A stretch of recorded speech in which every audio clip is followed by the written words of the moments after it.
आहे ह्याच्यामध्ये स्ट्रॉ भरलेली आहे। आता ही स्ट्रॉ मी सील असलेली बाजू आहे ती कापणार आहे। त्याच्यानंतर ही शीत आहे,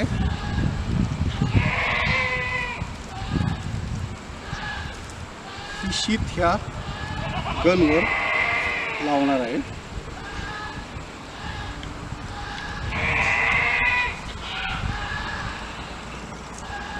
तिथे लॉक झाली, इन्सेमिनेशन गन तयार आहे। हा स्पेक्युलम आहे, ह्याच्या स्पेक्युलम शेळीच्या योनी मार्गात टाकून शेळी व्यवस्थित माझावर आहे का नाही हे पाहिलं जातं आणि शेळीला 45 अंश कोनामध्ये उचलायचं आहे।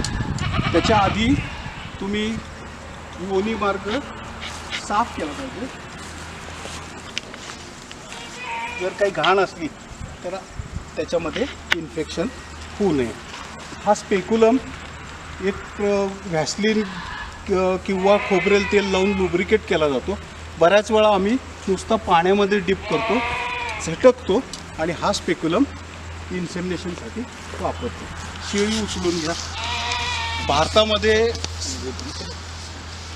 नेहमी आपल्याकडं सूर्यप्रकाश असतो, त्या सूर्यप्रकाशामध्ये योनी मार्ग तुम्हाला लोकेट करायचा आहे। हा स्पेक्युलम मी हळूवारपणे शेळीच्या योनी मार्गात घालतोय। नंतर माझाची अवस्था कशी आहे हे पाहायचं आहे। वर उचला थोडी। हां, आता योनी मार्ग दिसतोय इथनं। मला ती शेळी फार चांगली माझावर आहे अशी दिसते। जर तुम्हाला सूर्यप्रकाश कमी वाटत असेल तर तुम्ही हेडलाईटचा सुद्धा वापर करू शकता आणि तो हेडलाईट जो आहे, आत्ता गरज नाही, मी तुम्हाला हेडलाईटचं नंतर सांगेन। त्याने योनी मार्ग दिसल्यानंतर तुम्हाला हळूवारपणे इन्सेमिनेशन गन जितकी आत जाते तेवढा घालवण्याचा प्रयत्न करायचा।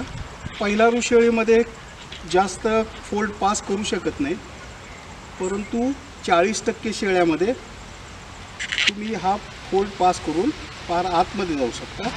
जेव्हा तुम्हाला फोल्ड पास झालेले आहेत तेव्हा हळूवारपणे आतमध्ये विरे सोडायचे, गन बाहेर काढायचे, स्पेक्युलम बाहेर काढायचा, शेळी खाली ठेवायची आणि तिला तिच्या नेहमीच्याच कळपात सोडायची।